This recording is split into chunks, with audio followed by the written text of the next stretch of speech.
Mesdames et messieurs, bienvenue et merci de nous suivre. Nous sommes sur RTI 1. Voici les titres de cette édition. Le vice-président de la République, Daniel Kablan-Duncan, a échangé hier vendredi avec le nouveau président de l'UEMOA, le Nigérien Abdellah Boureima, est venu partager avec Daniel Kablan-Duncan les conclusions des travaux sur la réforme de la commission de l'UEMOA. Les activités du Premier ministre Amadou Gon Coulibaly, il est à Londres en Angleterre où il a pris part à la deuxième édition du Forum économique de Londres pour le commerce et l'investissement en Côte d'Ivoire. Et puis, la commission des lois de l'Assemblée nationale togolaise a examiné hier vendredi le projet de réforme constitutionnelle censé introduire la limitation des mandats présidentiels réclamés par l'opposition. Les 10 membres de la commission ont travaillé à huis clos. Voilà, nous vous le disions dans nos titres, le vice-président de la République, Daniel Kablan-Duncan, a échangé hier vendredi avec le nouveau président de la Commission de l'Union économique et monétaire ouest-africaine, UEMOA. Le Nigérien Abdellah Boureima est venu partager avec Daniel Kablan-Duncan les conclusions des travaux sur la réforme de la Commission de l'UEMOA. Traoré Mahama, Wilfried Hermadjivé. L'UEMOA, l'Union économique et monétaire ouest-africaine, veut aller plus loin dans son processus d'intégration. C'est la mission assignée par la conférence des chefs d'État au nouveau président de la Commission de l'Union, Abdellah Boureima. Ce vendredi, le Nigérien est venu partager avec le vice-président Daniel Kablan-Duncan les résultats de ses premiers mois de labeur à la tête de cette institution sous-régionale. Au terme de la conférence des chefs d'État, certaines décisions ont été prises pour fixer un nouveau cap à notre institution. Ces décisions ont été internalisées au niveau de la commission de l'UEMOA. Le collège que j'ai l'honneur de diriger a mené d'importantes réflexions internes pour produire un rapport sur les meilleures conditions d'exercer notre mandat au cours des 4 prochaines années. Nous sommes venus livrer les conclusions, les recommandations et notre appréciation des faits à son Excellence, Monsieur le Vice-président. Pour rappel, c'est à l'issue d'un sommet extraordinaire tenu le 10 avril dernier à Abidjan qu'Abdellah Boureima a été nommé président de la commission de l'UEMOA par la conférence des chefs d'État. Le deuxième grand titre de cette édition est consacré aux activités du Premier ministre Amadou Gon Coulibaly. Il est à Londres en Angleterre où il a pris part à la deuxième édition du Forum économique de Londres pour le commerce et l'investissement en Côte d'Ivoire. Alexis Ouedraogo. Le Forum économique de Londres pour le commerce et l'investissement en Côte d'Ivoire se veut plateforme de promotion du potentiel économique du pays auprès d'investisseurs anglais. Ce vendredi, la deuxième édition de la rencontre a ouvert ses portes en présence du chef du gouvernement Amadou Gon Coulibaly. L'occasion pour l'ambassadeur de Grande-Bretagne en Côte d'Ivoire de témoigner des atouts de la destination Côte d'Ivoire. Moi, j'habitais en Côte d'Ivoire en 2007-2009. Alors, c'était notre époque. Et maintenant que j'y reviens après 10 ans, je vois vraiment tous les développements, les changements. Moi, je dis à tous les investisseurs potentiels britanniques que maintenant, c'est le bon moment pour venir. Parce que c'est vraiment, il y a une ouverture du gouvernement d'accueillir et recevoir les gens qui viennent avec des propositions, des bonnes idées, des investissements. Et ensemble, on va travailler pour chercher de créer plus d'emplois, créer plus d'industries, et vraiment aider, soutenir et accompagner le Côte d'Ivoire dans son chemin de développement. À sa suite, le ministre britannique du commerce multilatéral Chris Barton a indiqué la nécessité pour les Royaumes-Unis, à l'heure du Brexit, de tisser des partenariats économiques plus forts. En bouchant la même trompe, heureux de cet engouement, le chef du gouvernement a pour sa part souhaité que s'institutionnalise le Forum économique de Londres. Dans le nouveau contexte qui est le vôtre aujourd'hui, celui donc du Brexit, le gouvernement ivoirien est ouvert pour l'examen avec le gouvernement britannique de tout accord qui permettra de renforcer notre coopération bilatérale. Et naturellement, nous le ferons en respectant les engagements que nous avons les uns et les autres avec nos différents partenaires. Amadou Gon Coulibaly a aussi émis le vœu de la mise en œuvre de vols directs de British Airways vers la Côte d'Ivoire. Après la cérémonie officielle, le Premier ministre a gardé la cadence, interviews, audiences, séances de travail. De nouvelles missions de prospection économique britannique sont attendues pour très bientôt à Abidjan. 200 milliards de francs CFA seront déboursés par l'État de Côte d'Ivoire pour donner de l'eau potable à 95% de la population d'ici à 2020 sur l'ensemble du territoire ivoirien. C'est le ministre des Infrastructures économiques, Amédée Kofi Kwaku, qui a donné cette information. Il était face à la Fédération et Association des consommateurs pour leur présenter le projet du gouvernement sur l'accès à l'eau potable pour tous dans le cadre de la lutte contre la vie chère. Ami Sissoko. Le projet Eau pour tous a été annoncé le 2 août dernier en Conseil des ministres. Donner de l'eau potable à 95% de la population aussi bien urbaine que rurale, c'est le défi que veut relever le gouvernement d'ici 2020. L'eau est vraiment source de vie.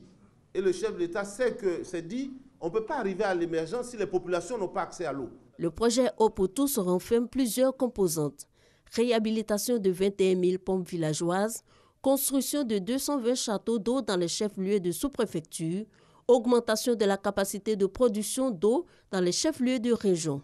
Le projet Eau pour tous comprend également le raccordement de 450 000 nouveaux abonnés sociaux qui s'ajoutent à plus de 930 000 déjà raccordés. Le tarif des branchements sociaux est désormais fixé à 1 000 francs CFA au lieu de 147 000 francs. La mise en œuvre du programme de facturation de la SODECI qui passe à 2 mois entre en vigueur à partir de janvier 2018. Sur ce dernier point, le ministre se prononce. Quelqu'un qui a 60 000 là, une facture de 6 000, même si on lui dit d'attendre 45 jours, 2 mois, 3 mois, c'est ça qui va aider à ce qu'il paye. Il ne peut pas, c'est ça la réalité. Aujourd'hui, si 6 000 francs là, on lui dit de payer 2 000 par mois, c'est plus simple à payer. Au moins, il va se créer moins de problèmes. Mais maintenant, on s'arrange pour que les factures soient alternées avec la CIE. À cette rencontre, Fédération et Association des consommateurs ont trouvé solution à leurs différentes préoccupations. Les préoccupations des populations ont été élevées, telles que le contrôle des compteurs d'eau, des factures sur des compteurs d'eau qui ne reçoivent pas de l'eau. Et nos préoccupations ont été répondues directement par le ministre et nous en sommes satisfaits. Nous nous inquiétions de la revue à la hausse des taxes et le prix même de l'eau. C'est ça que nous avons été rassurés par M. le ministre qu'il n'y aura pas d'augmentation des taxes, ni de hausse des prix de l'eau. Pour répondre aux besoins des populations en eau potable, le ministère des Infrastructures économiques compte terminer tous les travaux avant décembre 2018. Ce sont 200 milliards de francs CFA que le gouvernement ivoirien va mobiliser pour la réalisation du projet Eau pour tous. La politique de logements sociaux continue de donner satisfaction aux Ivoiriens. Après quelques moments de turbulence, une deuxième tranche de maisons vient d'être livrée. Les souscripteurs sont-ils satisfaits? On en parle avec Fidèle Aigné et Serge Collier. Regardez. Lorsque le gouvernement a lancé en 2013 le programme présidentiel de logements sociaux et économiques, Thierry Hié a cru au projet. Aujourd'hui, il peut se réjouir de fouler pour la première fois le sol de sa villa de 4 pièces. C'est vraiment à la hauteur de notre investissement. Ce sont des années de dur labeur et aujourd'hui c'est une réalité. On a la clé. On ne peut que dire merci au gouvernement. Ses voisins, eux, ont déjà aménagé. Ils profitent du confort de leur maison depuis 4 mois. Franchement, on est à l'aise. On est content d'être ici, la sécurité est là. Ces propriétaires font partie de la deuxième phase de remise de clés. Au total, 150 bénéficiaires issus de 3 promotions immobilières. La cérémonie à laquelle on assiste est une très belle cérémonie qui donne de l'espoir et qui prouve que le programme, quoiqu'un peu difficile dans le démarrage, donne quand même de très bons résultats. Le président Ouattara est en train de mener une politique afin que les Ivoiriens puissent se loger dans des maisons décentes, dans des maisons de qualité, dans de belles cités à moindre coût. Pourquoi ne pas saluer cela? Ces nouveaux acquéreurs vont vivre sur le site de Benjerville, dans des cités offrant toutes les commodités. Le site sur lequel nous sommes, il y a 500 à 600 logements qui seront livrés. Le plus difficile pour nous, c'était que l'État nous fasse les VRD primaires, c'est-à-dire les amener d'eau, les amener d'électricité et les voiries qui permettent de nous connecter à la ville. C'est ce qui a été fait. Même si le projet avance bien aujourd'hui, la demande reste toujours forte. Beaucoup de souscripteurs s'impatientent. Le ministre de la Construction, du Logement, de l'Assainissement et de l'Urbanisme, ainsi que ses partenaires, ont tenu à rassurer les souscripteurs. 4000 logements seront livrés en décembre 2017. Nous allons poursuivre les livraisons. Au fur et à mesure que les maisons sont achevées, il y a une collaboration très franche entre le promoteur et puis le BNET et les autres structures d'administration comme Côte d'Ivoire Énergie, l'ONEP et tout ça. Le programme présidentiel prévoit à terme 150 000 logements d'ici à 2020, dont 90 000 logements socio-économiques. La journée internationale de la protection de la couche d'ozone et du climat, c'est aujourd'hui une occasion pour la ministre Anne-Désiré Ouloto de revenir sur les initiatives du gouvernement en vue de l'élimination des substances qui appauvrissent la couche d'ozone. Adrienne Grascando. La journée internationale de la protection de la couche d'ozone a été proclamée par l'Assemblée générale des Nations unies en 1994. Cette année, la célébration de la dite journée marque également le 30e anniversaire du protocole de Montréal relatif aux substances qui appauvrissent la couche d'ozone. Le thème retenu est « Prendre soin de toute forme de vie sous le soleil ». Il interpelle tous les États partis au protocole de Montréal et, de façon générale, les populations, à s'engager davantage et à collaborer entre elles afin de s'assurer de la réalisation effective du calendrier et des objectifs du protocole. Depuis plus d'un quart de siècle, la problématique de l'appauvrissement de la couche d'ozone est une préoccupation pour les scientifiques et la communauté internationale. Pour l'élimination des substances qui appauvrissent la couche d'ozone, l'État de Côte d'Ivoire mène plusieurs actions.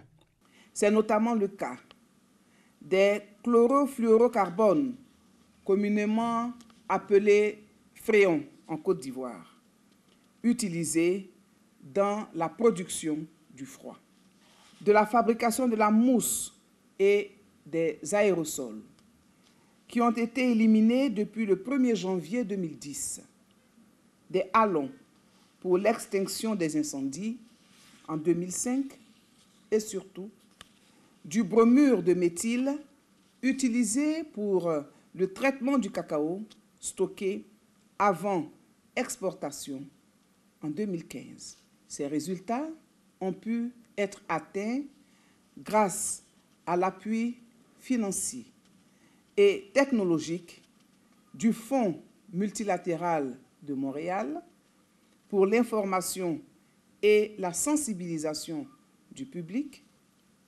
la formation de tous les acteurs impliqués dans la politique d'élimination des substances appauvrissant la couche d'ozone.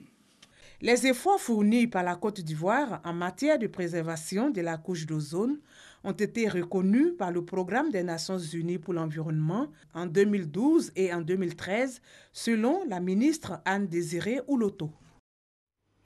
Toute autre chose à présent, il s'est tenu jeudi dernier à l'université Félix Houphouët-Boigny de Cocody, ici à Abidjan, la cérémonie d'ouverture de la deuxième édition de la journée de l'orientation du bachelier. Le thème choisi est quelle orientation pour une meilleure insertion professionnelle. Astou Touré. Cette année, environ 108 000 nouveaux bacheliers frappent aux portes de l'enseignement supérieur. Pour les aider à mieux s'orienter, le ministère de l'Enseignement supérieur et de la Recherche scientifique a initié la journée de l'orientation du bachelier. Aujourd'hui, on a une plateforme qui nous permet de mieux comprendre, de mieux s'informer sur les filières d'avenir, qui nous permettent de mieux travailler après notre formation. Les journées de l'orientation du bachelier qui ont pour objectif de mieux orienter l'étudiant en vue de faciliter son insertion professionnelle s'inscrit parfaitement dans la vision du président de la République.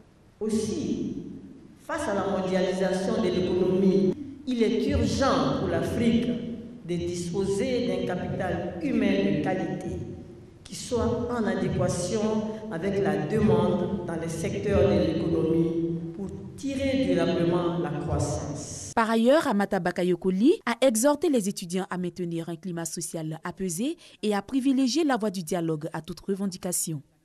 J'invite donc tous nos partenaires sociaux, notamment les syndicats et les associations d'étudiants, à toujours recourir au dialogue pour poser les problèmes, afin qu'ensemble nous trouvions des solutions idoines aux différentes préoccupations. Plus d'une centaine de stands dressés, distribution de brochures, échanges B2B entre nouveaux bacheliers et responsables d'établissements supérieurs. Environ 60 exposants prennent part à cette édition. Aujourd'hui, on se plaint que les jeunes sont au chômage. Mais ils sont au chômage tout simplement parce qu'ils sont mal orientés. Les étudiants suivent leurs camarades et non chercher à faire ce qui leur convient. L'Université virtuelle de Côte d'Ivoire est une université publique qui vient en appui aux autres universités pour développer la qualité de l'enseignement à travers le numérique, parce que nous avons un modèle pédagogique, n'est-ce pas, qui tient compte du numérique éducatif, c'est-à-dire des TIC, pour permettre à chaque étudiant de renforcer ses capacités et de développer ses compétences entrepreneuriales. La journée de l'orientation du bachelier est à sa 2e édition. Le thème choisi cette année est « Quelle orientation pour une meilleure insertion professionnelle ?» Une visite de stand a mis fin à cette cérémonie d'ouverture. La Fondation Biliaka Brizouabiche a organisé la cérémonie de remise de prix de la 3e édition du concours panafricain Espoir d'Afrique, un concours qui permet d'identifier de jeunes talents ivoiriens et africains pour les encadrer jusqu'au démarrage de leur carrière professionnelle. Reportage Christa Diomondé, Franck Quadio. Plateau Centre des Affaires, ici dans cet immeuble se déroule un concours panafricain. Espoir d'Afrique, un concours qui regroupe les meilleurs bacheliers de 10 pays d'Afrique francophone. Parmi ces cerveaux, Eddy de la République démocratique du Congo et Boubacar du Mali, ils se disent confiants. Ma force, c'est le courage, parce que j'ai toujours le courage de faire ce que les autres pensent ne pas pouvoir faire. Moi, ce qui me stimule davantage, c'est la lecture, premièrement. C'est ce qui m'a permis de devenir meilleur, parce que c'est ça même la mère de la science. Place à la compétition, les candidats se retirent loin des regards. Quelques minutes plus tard, les résultats sont connus. 2 super bacheliers sont retenus. Ils viennent de la Côte d'Ivoire et du Cameroun. Je suis encore sous le coup de l'émotion, mais je me sens très honorée et puis très fière, parce que c'est le flambeau de la Côte d'Ivoire. À travers moi, c'est la Côte d'Ivoire qui est mise en avant. Je suis quand même assez surpris parce que vu le niveau des autres, les moyennes et la réflexion, je ne m'y attendais pas. Pour cette cérémonie initiée par la Fondation Biliaka Brizouabi et associés, la sélection s'est faite selon plusieurs critères dont la réaction face au sujet. Au titre des critères, vous avez l'originalité du texte, la syntaxe et vous avez le rendu, la façon d'exprimer et de capter l'attention du jury sur le bien fondé du projet que le lauréat entend exposer. Célébrer les 10 meilleurs bacheliers de 10 pays de l'Afrique francophone, au nom du gouvernement ivoirien, la ministre de l'Éducation nationale s'est dite satisfaite. Cette vision s'inscrit particulièrement dans le projet d'éducation de son Excellence, M. Alassane Ouattara, président de la République de Côte d'Ivoire, qui s'appuie sur la formation des jeunes, gage du développement durable auquel aspirent également les gouvernements des pays frères ici représentés. Cette 3e édition du concours Espoir d'Afrique est une vraie pierre angulaire sur le chemin de l'intégration africaine. Les vainqueurs de la 3e édition du concours Espoir d'Afrique bénéficieront d'un séjour à l'université de Harvard aux États-Unis. Autre information dans cette édition, l'IPS SEGRAE a organisé une rencontre d'échange avec les directeurs des ressources humaines, des ministères de la fonction publique et des agents de l'État. Objectif, les informer sur les nouveaux outils de gestion et de paiement de pension. Frédéric Oulaï, Adrienne Grascado. L'État du Côte d'Ivoire a apporté certaines modifications à l'ordonnance du 4 avril 2012 portant organisation des régimes de pension gérés par la Caisse générale de retraite des agents de l'État, CGRAE. La modification porte entre autres sur les allocations familiales, la jouissance immédiate du conjoint survivant, les émoluments de base servant au calcul de la pension. Pour présenter les modalités de mise en œuvre de cette ordonnance, les responsables de l'IPS CGRAE initient une rencontre d'échange avec les directions des ressources humaines des ministères de la fonction publique. L'État de Côte d'Ivoire a vraiment permis à ce que les fonctionnaires puissent avoir une retraite apaisée et c'est ce qui s'est manifesté avec cette ordonnance modificative. On a des avancées énormes. Vous savez, en Côte d'Ivoire, ici en termes de retraite, on a des dossiers qui sont traités en moins d'un mois. Si vous comparez un peu, c'est des choses qui sont carrément assez rares. Il y a eu les capitaux d'essai qui sont effectivement payés pour dire qu'effectivement ces éléments ont été rentrés en ligne de compte. C'est le cas des majorations pour familles nombreuses qui sont effectivement payées. L'IPS CGRAE travaille actuellement pour améliorer le niveau de pension de retraite. L'objectif premier, comme on l'a dit, c'est que le retraité puisse avoir une retraite paisible. Les gestionnaires des ressources humaines éclairés sur ces nouvelles dispositions entendent relayer l'information dans leurs différents ministères. Nous serons un bon relais parce que nous comptons effectivement, après cette séance d'information avec les responsables de l'IPS CGRAE, rencontrer ou réunir l'ensemble des responsables du ministère pour leur rendre compte.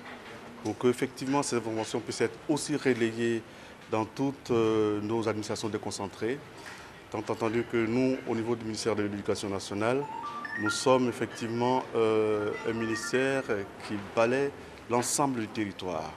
Et les directeurs régionaux sont de bons relais pour porter cette information à l'ensemble de nos agents et de nos collaborateurs. Nous rencontrons d'énormes difficultés.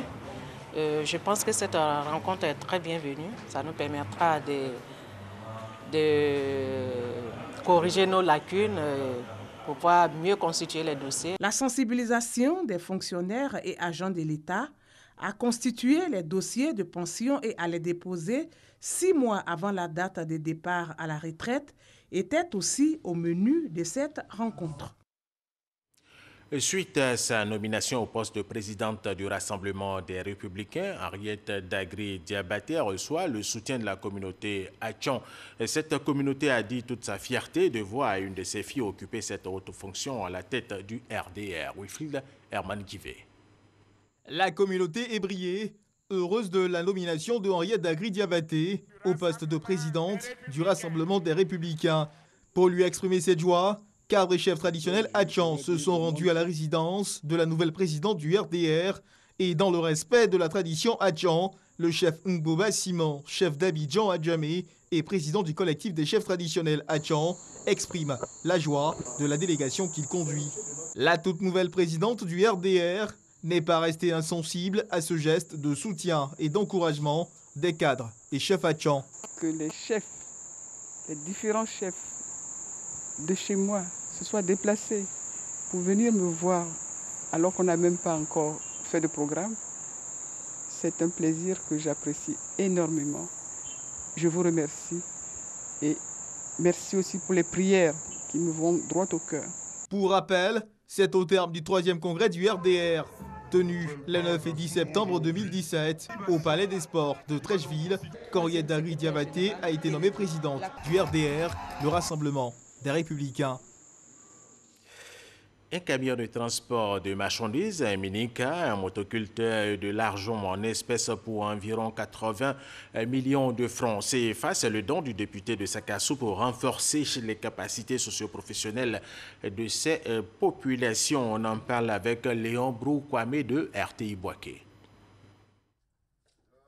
À la tête de cadres et de chefs coutumiers, le député de Sakassou reçu par le président du PDCI RDA.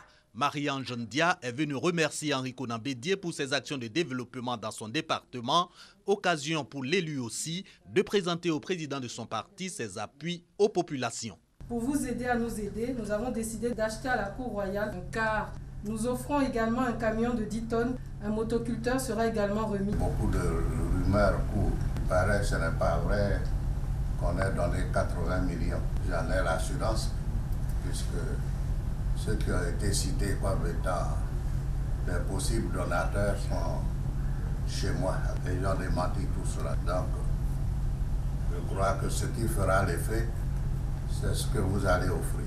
Donc, continuez dans l'union, dans la cohésion. À Sakassou, pour la remise de ces dons, le député est accueilli dans une liesse populaire. Normal, le motoculteur va permettre d'accroître la productivité des agriculteurs, le camion et le minicar, respectivement, l'évacuation des produits agricoles et le déplacement des autorités coutumières. La donatrice exhorte à la cohésion pour le développement et précise que ces dons matérialisent des promesses. Je vous ai dit que l'argent du député, ce n'est pas mon argent. Si vous n'aviez pas voté, vous n'allez pas pouvoir avoir ça. Motoculteurs, camions, minicar aident à la construction de la clôture de la grande mosquée de Sakassou, tout pour 80 millions de francs CFA. Un projet, entre autres, cyberespace, camions frigorifiques pour pêcheurs, des investissements du député pour booster l'essor des 172 villages des 29 tribus du royaume baoulé de Sakassou. 25 femmes de la commune de Korogo viennent d'être guéries de la fistule obstétricale grâce à l'organisation non gouvernementale Yeti et ses partenaires. Ces femmes ont reçu des kits de réinsertion. Elles pourront désormais mener des activités génératrices de revenus. La fistule obstétricale se définit comme une incapacité à retenir les urines chez certaines femmes. Une situation dégradante qui voit ces femmes très souvent rejetées par la société. À Korogo, grâce à une prise en charge de l'ONG Yeti, qui s'est spécialisée dans le domaine à travers des interventions dans les régions du Poro et du Ourodougou, 25 femmes ex-malades sont à présent à la phase de réinsertion socio-communautaire. C'est qui permettront à nos femmes, nos sœurs, nos filles et nos mamans de pouvoir se réinsérer dans la vie économique et sociale. Nous espérons que cette activité leur permettra d'être émergentes, pourquoi pas. Elles ont reçu chacune un kit de 50 000 francs CFA, pouvant leur permettre de mener quelques activités génératrices de revenus. Donc aujourd'hui, je vais me retourner à Sikasso, grâce à Dieu. Je vais aller vendre des pailles pour avoir un peu d'argent pour me satisfaire un peu. Dieu, beaucoup l'argent, il a dépassé. Dieu, quand il a ça. Non, vraiment, il a travaillé. Merci. Pour cette action, l'ONG Yeti a bénéficié du soutien de partenaires tels que Koika, l'AIBF et l'UNFPE. À ce jour, l'ONG Yeti, dirigée par Salimata Koulibaly, a pu soigner dans le Poro et le Ourodougou plus de 300 femmes souffrant de la fistule obstétricale. Et c'était un reportage d'Abdul Kader Sogodogo Guédoumont, une campagne de sensibilisation sur les conflits liés à la délimitation foncière menée dans la région du Bafing pour convaincre les populations à suivre les procédures administratives en vue de régler pacifiquement les conflits fonciers. Kwasi Mamadou nous en parle. Fungbeso, sous-préfecture du département de Touba dans la région du Bafing, dispose depuis quelques jours d'une mutuelle de développement économique et social. Cette structure est dirigée par le général de brigade à la retraite, Vako Bomba. En recevant ses attributs, le nouveau responsable du développement économique et social de la sous-préfecture de Fungbeso a promis de travailler pour l'union et la cohésion entre les fils et filles de cette sous-préfecture pour lutter efficacement contre la pauvreté. Cette cérémonie d'installation de la mutuelle était également un moment de sensibilisation des populations sur les délimitations foncières, car la région enregistre un fort taux de conflits liés au foncier. Nous avons distingué deux principaux cas. Litige entre deux villages qui sont chacun propriétaires de leurs terres, dont l'un n'a pas installé l'autre. Maintenant, le deuxième cas de litige qu'on constate, c'est le cas entre village installateur et village installé. Dans le premier cas, comment est-ce que nous allons intervenir? Dans le cas de deux villages qui sont chacun propriétaires de terres et dont l'un n'a pas installé l'autre, nous allons effectuer des enquêtes complémentaires pour rechercher où se trouve la vraie limite. Le préfet de la région du Bafing a invité les chefs de village et de communauté à saisir les autorités administratives en cas de conflit. Après la cérémonie officielle, cap a été mis sur les villages de la sous-préfecture pour parler des délimitations de portions de terre et aussi de cohésion sociale. À cela s'est ajouté le cas de conflit entre agriculteurs et éleveurs. Le président de la mutuelle de développement de la sous-préfecture de Fungbeso et le sous-préfet ont dit aux populations l'importance de saisir les autorités compétentes en cas de litige. Seule alternative selon eux, de maintenir la paix sociale et de renforcer la cohésion entre les différentes communautés.